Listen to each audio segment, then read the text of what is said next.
शुभ सकाळ ओडिया न्यूज आपको स्वागत। आज 4 डिसेम्बर बुधवार नहीं आसी आपण किसी गुरुत्वपूर्ण खबर।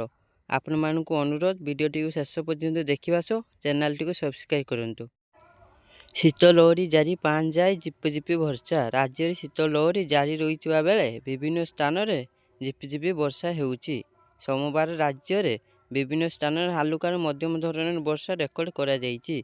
गंजाम, गजपति, झारसुगुड़ा, संबलपुर, पुरी, कंधमाल, खोर्धा, मयूरभंज आदि जिले में झिपिझिपि वर्षा होइछि। अन्यपटे कलाहांडी समेत दक्षिण अभ्यंतरीण ओडिशा रे किछि स्थान में घन कुहुड़ी देखा मिलता। भुवनेश्वर आंचलिक पानीपाग विज्ञान केन्द्र पक्षर सूचना दी। मागणा आधार अपडेट्र शेष तारीख 14 डिसेम्बर। मागणारे हेउथुबा आधार कार्ड अपडेट डेडलाइन चलित मासरे शेष होइजिबो। Unique identification authority of India मागणारे आधार कार्ड अपडेट शेष तारीख 14 डिसेम्बर 2024 बोली घोषणा करिछि। यापर आपण मानकु निर्धारित अर्थ दे अपडेट करबाकू पड़िबो। पूर्वर यह 14 सेप्टेम्बर रही है। कार्यकाल शेष पूर्व भारत को उपहार देले बाइडेन। अमेरिकार राष्ट्रपति जो बाइडेन को कार्यकाल शेष होगाकू मात्र किसी सप्ताह बाकी अच्छी। यही समय मध्य भारत और अमेरिका मध्य प्रतिरक्षा चुक्ति को अमेरिका अनुमोदन कर यही गुरुत्वपूर्ण निष्पत्ति नहीं। अमेरिका भारत को हेलिकॉप्टर उपकरण बिक्रीर दाबी को अनुमोदन करिछि। अमेरिका राष्ट्रपति जो बाइडेन को प्रशंसार प्रस्ताव क्रमे अमेरिका संसद MS-60R मल्टीमिशन हेलिकॉप्टर उपकरण एवं आनुষ্ঠাनिक उपकरण बिक्री को अनुमोदन करिबार निष्पत्ति नहीं। इतिहास रचिबा को जाउछि इसरो। आसंता काली श्रीहरिकोटा केन्द्र उत्क्षेपण। आज इतिहास रचिबा को जाउछि इसरो। PSLV एक्सेल रॉकेट को यूरोपीय एजेंसी लॉन्च करिबो POBA 3 सैटेलाइट। आज संध्या 4:06 आंध्र प्रदेश श्रीहरिकोटा स्थित धवन अंतरिक्ष केन्द्र हेब उत्क्षेपण। यह पृथ्वीर अंडाकार कक्षर करिबो परिक्रमा। यार मुख्य उद्देश्य हेउछि सूर्य चतुष्पाक्ष वायुमंडल रे अध्ययन करिबा। कलबल कलानी दरदाम आउ सही हेउनी।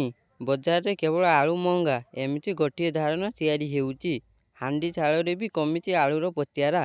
मात्र रोषेई घर को नजर पकाइले जल जल हो दिशुछि जे पियाज रसुण आरंभ करी सरिषा तेल, रिफाइन डाली, लुण, अटा, चा पत्ती, बिस्कुट आदिर दर काउटी नाकेदम कलानी। आउरी सरल भाषा कहले गत 2 मास विषय ओडिशा बजार अवशिष्ट राज्यर बजार ठारू टिके आगरे। स्थिति एते गंभीर जे दिन मजुरिया आरंभ करी मध्यबित्त पर्यंत अधारू अधिक रोजगार केवल खाइबारे जाउछि। महाकाशरे ट्राफिक जाम। पृथ्वीर निम्न कक्षरे वृद्धि पाउथिबा भिड महाकाश गतिविधिर स्थायित्व प्रति बड़ी विपद भाव हुबा होउछि। ए मामलार अंतर्राष्ट्रीय सहयोग बिना यह गुरुत्वपूर्ण क्षेत्र खूब शीघ्र अनुपयोगी होइजिबो बोली विशेषज्ञ माने चेतावनी देइछन्ति। 14,000 रु अधिक सैटेलाइट एबे पृथ्वी को परिक्रमा करुछन्ति। तन्मध्यरु हारारी 3,500 सैटेलाइट अचल होई कक्ष चारिपटे घुरुछन्ति। पूर्व महाकाश मिशन उत्क्षेपण और धक्का जोगु 12 कोटी रु अधिक महाकाश बर्ज्यवस्तु मध्य कक्ष चतुर्पक्षरे घुरुछन्ति। यही संख्या वृद्धि पाइबा सहित परिस्थिति आउरी जटिल हेउछि। टुटुनी समस्या बढ़ुची असंतोष। बरगड़ जिले में धान बिक्री समस्या शमिबार ना नेउनाई। जिले में धान संग्रह प्रतिक्रिया 11 दिन बीतीछि किंतु आरंभ देखा जाइथिबा समस्या समाधान होई पारि नाही।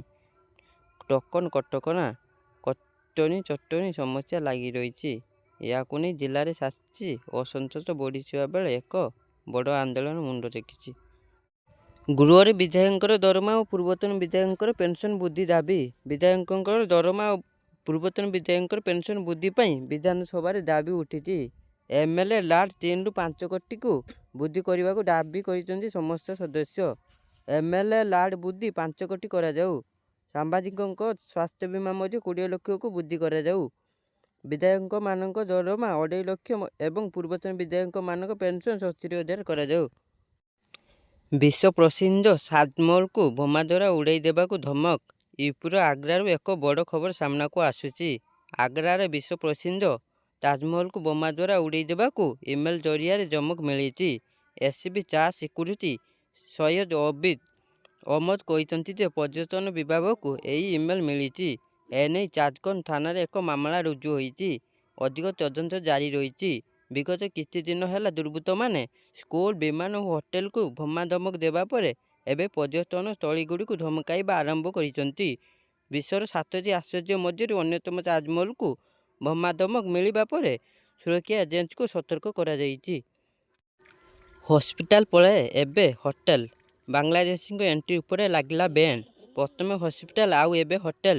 ବାଂଲାଦେଶୀଙ୍କ ପାଇଁ ଲାଗିଲା ନୋ ଏଣ୍ଟ୍ରି ବୋର୍ଡ। ବାଂଲାଦେଶୀ ନାଗରିକଙ୍କ ଉପରେ ବ୍ୟାନ୍ ଲଗାଇଲେ ତ୍ରିପୁରା ହୋଟେଲ ଏବଂ ରେଷ୍ଟୁରାଣ୍ଟ ମାଲିକ ସଂଘ। ଏଣିକି ଆଉ ବାଂଲାଦେଶୀଙ୍କୁ ହୋଟେଲରେ ମିଳିବନି ରୁମ୍। ରେଷ୍ଟୁରାଣ୍ଟରେ ସେମାନଙ୍କୁ ଆଉ ପରଷାଯିବନି ଖାଦ୍ୟ। ବାଂଲାଦେଶରେ ହିନ୍ଦୁ ନେତା ଇସ୍କନ ସାଧୁ ଚିନ୍ମୟ କୃଷ୍ଣ ଦାସଙ୍କୁ ଗିରଫ କରିବା ପରେ ଏବଂ ସେଠାରେ ହିନ୍ଦୁ ସଂଖ୍ୟାଲଘୁଙ୍କ ଉପରେ ଆକ୍ରମଣ ହେତୁ ଅଗରତାଲାରେ ହୋଇଥିବା ବିରୋଧ ପରେ ଏହି ନିଷ୍ପତ୍ତି ନିଆଯାଇଛି। ରାଷ୍ଟ୍ରପତି ଦ୍ରୌପଦୀ ମୁର୍ମୁଙ୍କ ଐତିହାସିକ ଓଡ଼ିଶା ଗସ୍ତ ମଙ୍ଗଳବାରଠାରୁ ଆରମ୍ଭ ହୋଇଯାଇଛି। ମହାମହିମ ଶ୍ରୀମତୀ ମୁର୍ମୁ ଆଜି ସନ୍ଧ୍ୟା 5ଟାରେ ଭୁବନେଶ୍ୱରସ୍ଥିତ ବିଜୁ ପଟ୍ଟନାୟକ ଅନ୍ତର୍ଜାତୀୟ ବିମାନ ବନ୍ଦରରେ ପହଞ୍ଚିଛନ୍ତି। ସେ ରାଜ୍ୟରେ 5 ଦିନ ରହି ବିଭିନ୍ନ କାର୍ଯ୍ୟକ୍ରମରେ ଯୋଗ ଦେବେ। ଏହି ଐତିହାସିକ ଦିବସକୁ ସ୍ମରଣୀୟ ରଖିବା ପାଇଁ ସରକାର ଗୁରୁତ୍ୱପୂର୍ଣ୍ଣ ପଦକ୍ଷେପ ନେଇଛନ୍ତି। ସୁରକ୍ଷା ବ୍ୟବସ୍ଥା ପାଇଁ ଭୁବନେଶ୍ୱରରେ 40 ପ୍ଲାଟୁନ ପୁଲିସ ମୁତୟନ ହୋଇଛନ୍ତି। ମାଡ଼ି ଆସୁଛି ଆଉ ଏକ ଭୟଙ୍କର ଭାଇରସ୍। ଗଲାଣି 15 ଜଣଙ୍କ ଜୀବନ। 17 ଦେଶରେ ଆଲର୍ଟ ଜାରି। ବର୍ତ୍ତମାନ ପର୍ଯ୍ୟନ୍ତ କୋଭିଡ୍ ଦୁନିଆରୁ ଶେଷ ହେବାର ନାଁ ନେଉଥିବା ବେଳେ ଏବେ ନୂଆ ଭାଇରସ୍ ବ୍ୟାପିବାରେ ଲାଗିଛି। ଆଜିକାଲି ଆଫ୍ରିକାର ଦେଶ ରୁଆଣ୍ଡାରେ ମାରବର୍ଗ ଜୀବାଣୁ ମାଡ଼ିବାରେ ଲାଗିଛି ଏବଂ ଏହି କାରଣରୁ 15 ଜଣଙ୍କର ମୃତ୍ୟୁ ମଧ୍ୟ ହୋଇଛି। ମାରବର୍ଗ ଜୀବାଣୁରେ ଶହ ଶହ ଲୋକ ସଂକ୍ରମିତ ହୋଇଛନ୍ତି ଏବଂ ଏହାର ବିପଦ ଦୃଷ୍ଟିରେ ରଖି ପ୍ରାୟ 17ଟି ଦେଶ ଯାତ୍ରୀମାନଙ୍କ ପାଇଁ ଏକ ସତର୍କ ସୂଚନା ଜାରି କରାଯାଇଛି। ମାରବର୍ଗ ଜୀବାଣୁ କାରଣରୁ ଲୋକଙ୍କ ଆଖିରୁ ରକ୍ତ ବାହାରିବା ଆରମ୍ଭ କରେ, ଯେଉଁଥିପାଇଁ ଏହାକୁ ବ୍ଲିଡିଂ ଆଇ ଭାଇରସ୍ ମଧ୍ୟ କୁହାଯାଏ। ବର୍ଷ ଆରମ୍ଭରୁ ଗ୍ରାହକଙ୍କୁ ଲାଗିବ ଝଟକା। ବଢ଼ିପାରେ ଜିଏସ୍ଟି ହାର। ନୂଆ ବର୍ଷରୁ ଗ୍ରାହକଙ୍କୁ ଲାଗିପାରେ ଝଟକା। ମହଙ୍ଗା ହୋଇପାରେ ସିଗାରେଟ୍ ଏବଂ ତମ୍ବାକୁ। ଏପରିକି ଜିଏସ୍ଟି ହାରରେ ବୃଦ୍ଧି ହେବା ବି ଆଶଙ୍କା। ଜିଏସ୍ଟି ହାରକୁ ଯୁକ୍ତିଯୁକ୍ତ କରିବା ପାଇଁ ଗଠିତ ମନ୍ତ୍ରିମଣ୍ଡଳ ଏହି ଉତ୍ପାଦଗୁଡ଼ିକ ଉପରେ ଜିଏସ୍ଟି ହାରକୁ ବର୍ତ୍ତମାନ ସ୍ତରରୁ 28%ରୁ 35%କୁ ବୃଦ୍ଧି କରିବାକୁ ପରାମର୍ଶ ଦେଇଛନ୍ତି। ଜିଏସ୍ଟି ପରିଷଦର 55ତମ ବୈଠକ 21 ଡିସେମ୍ବର ରାଜସ୍ଥାନର ଜୈସଲମେରଠାରେ ଅନୁଷ୍ଠିତ ହେବାକୁ ଯାଉଛି, ଯେଉଁଥିରେ ସିଗାରେଟ୍, ତମ୍ବାକୁ ଏବଂ ଥଣ୍ଡା ପାନୀୟ ଉପରେ ଜିଏସ୍ଟି ହାର ବୃଦ୍ଧି ସମ୍ପର୍କରେ ଚୂଡ଼ାନ୍ତ ନିଷ୍ପତ୍ତି ନିଆଯାଇପାରେ।